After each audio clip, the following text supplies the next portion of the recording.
welcome back to my channel. Today I have a new makeup tutorial for you guys. I know medyo matagal-tagal na yung last video ko na isang full face makeup tutorial talaga. So today I decided to do a back to school makeup tutorial. So this is the look that I come up with. And the good news is lahat ng ginamit ko are all ever BILENA makeup products. So this is also a one brand makeup tutorial. This is the finished look. Nagustuhan ko naman yung finished look niya. I think this look is for college students and for high school students kasi medyo smoky eyes yung peg natin today. But to all high school students out there, pwede nyo naman tong gayahin tong look na ito without the eyeshadows kasi baka mapagalitan na kayo na naka-smoky eyes kayo. So okay na ito yung look na ito for everyday makeup school routine using Ever BILENA products. And I know Ever BILENA is available nationwide in Watsons, SM department stores, Robinsons. You can find this brand everywhere. So ito yung pinakaunang one brand makeup tutorial ko guys para sa inyo. So guys, if you wanna know how I created this look right here, then please keep on watching. Let's go! Okay, since wala akong primer from Ever BILENA, diretso na ako sa foundation. And the foundation that I will be using is the Pro Flawless Finished Foundation. And then I am in the shade Gold. So gold yung napili ko. So let's see. Sana mag-match ito sa akin. Ayan. So ayan yung consistency niya. So let's start. I'm going to apply it using my hands. It has a very light coverage. Yun yung napansin ko. And it smells good. Mabango. Here, in person, nagmamatch naman yung foundation. So, it's very light. So, I'm going to add 1 pump of foundation just to build up. Kasi, ang light niya talaga. Para lang siyang BB cream yung coverage niya. Na-even out niya lang yung skin tone ko, pero hindi niya natatakpan yung mga dapat takpan.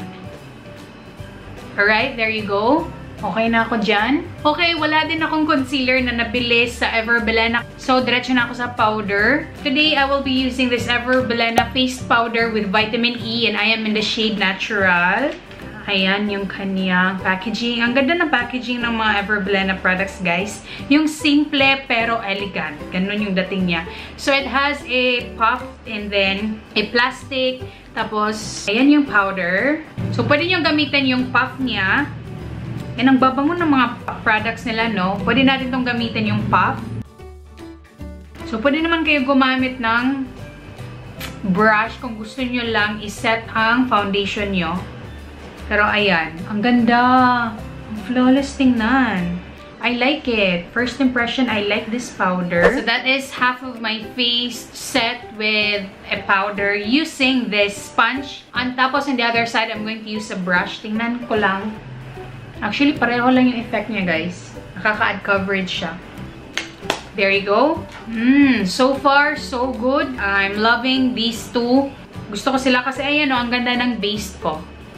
Okay. Next will be kilay. And today, I will be using this one. I think this is a new product from Ever BILENA. This is the Pro Powder Duo.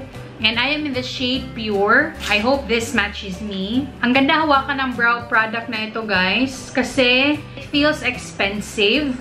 Okay, so this is the powder at one side. Tapos, this is the pencil. Ooh!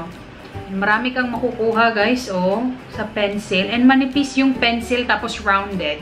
Manipis yung pencil, but hindi siya kasing nipis ng ibang pencil na for eyebrows. Since wala itong spoolie, I'm going to get a brush to brush my brow hairs into place.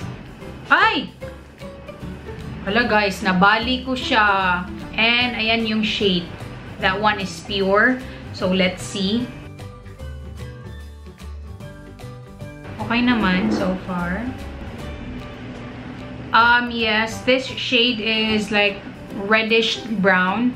Pero okay na to. We will make this work. There you go. Tapos na ako.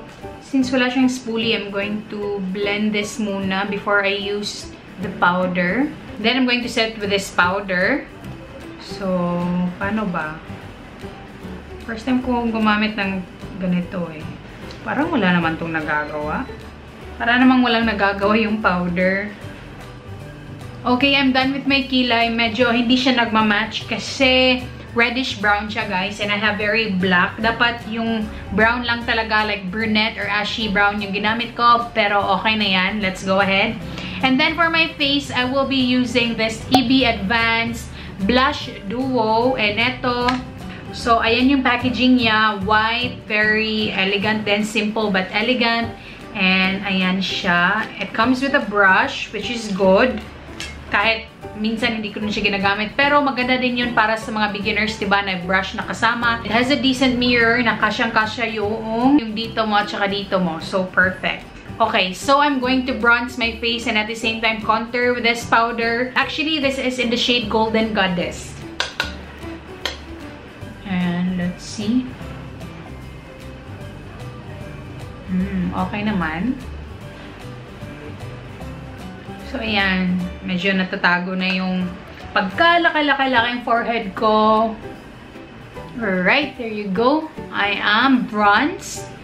My face is warmed up now. So, at least hindi na super flat tingnan yung mukha ko, guys, diba? And kapag medyo feeling nyo na sobrahan kayo, then just go blend it with the brush that you use to set your face, like yung powder brush nyo. For my blush, eto, I'm going to use that. Mag-drunk blush tayo. Hindi pa rin ako nakaka-get over sa drunk blush. Ginagawa ko pa rin siya. And for my highlight, of course, my BILENA Strobe highlighter. And I'm going to apply it using my fan brush. Oh, diba? Talagang ang ganda ng highlight na to, guys. Hindi ka magsisisi na binili mo ito. Kasi maganda talaga siya. Since tapos na to sa face makeup natin, let's go to the eyes.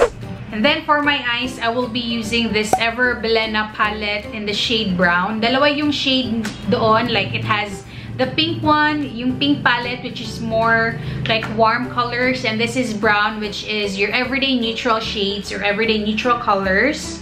So, ayan yung mga shades niya. And it comes with a dual-ended sponge applicator, which I never used, pero today, gagamitin natin. So, it has like 3 matte shades. Ito, and that one. Tapos, itong dalawa, para siyang satiny na eyeshadows. Tapos, ito is like a shimmery but not glittery eyeshadow. But, hindi din siya metallic or hindi din siya foiled na eyeshadow. But, it does have shimmer.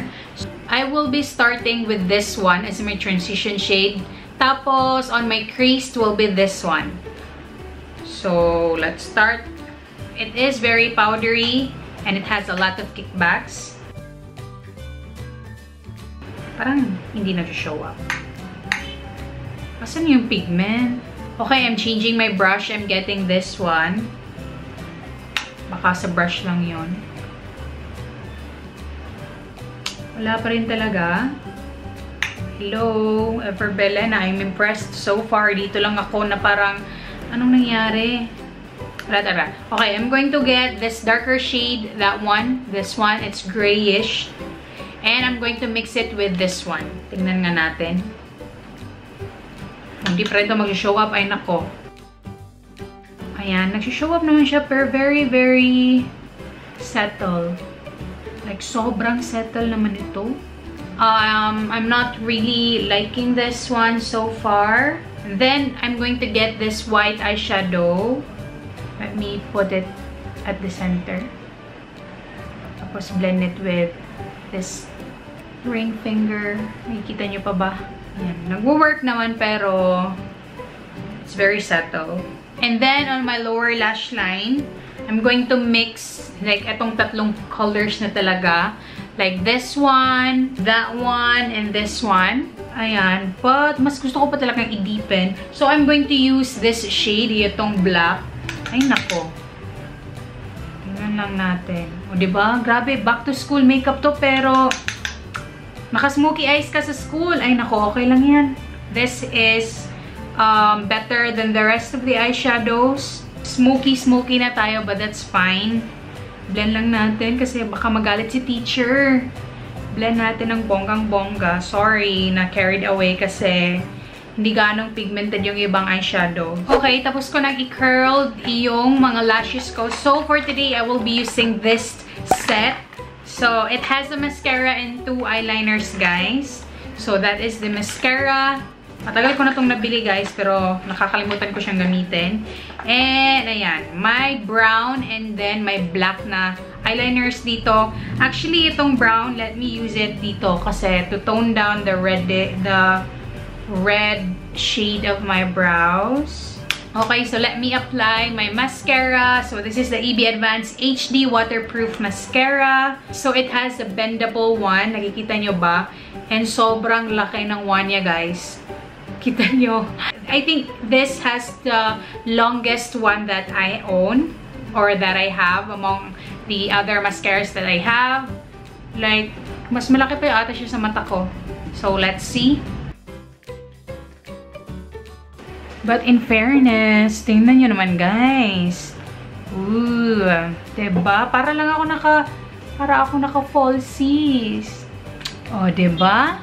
So I'm going to apply this on the other eye and then on my lower lash line. Tapos, I'll be back. So, ayan. Tapos na ako sa mascara ko. And then, I will take this duo sponge applicator na kasama dito sa eyeshadow palette. And then, I'll be putting Strobe here in my inner corners.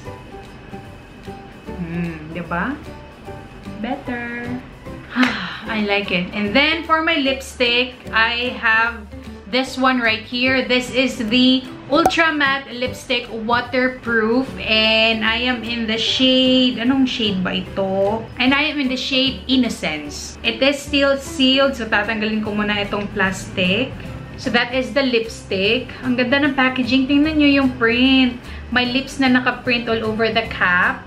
So ayan yung shade ng lipstick. Again, that one is Innocence. So since medyo smoky yung mata natin, so I went for this. This is a nude lipstick. And sana mag-matte. I love this lipstick. Gusto ko sana yung matte liquid lipstick ng EB Advanced. But this one, okay na kasi yung claim niya is ultra matte lipstick and waterproof. And from the claim na ultra matte, talagang ultra matte siya. I like it. It feels really lightweight on the lips though. Pero nafe-feel mo na may lipstick ka. Parang ganon. I love it. So that's it, guys, for today's video. I hope nagustuhan nyo ang look na ito kasi I really love how simple it is and at the same time, very elegant para sa akin, ha? So yes, that's it, guys, for today's video and I hope you enjoyed this one. And if you did, please don't forget to give it a thumbs up, like this video, guys, comment down below if you have any video requests, and subscribe to my channel if you haven't already. And of course, before you leave, please don't forget to click that bell button beside the subscribe button if you want to be notified for my future uploads. That's it, guys, for today's video and I hope to see you in my next one. Bye! God bless to everyone! Mwah! In fairness, minimal lang yung transfer ng lipstick.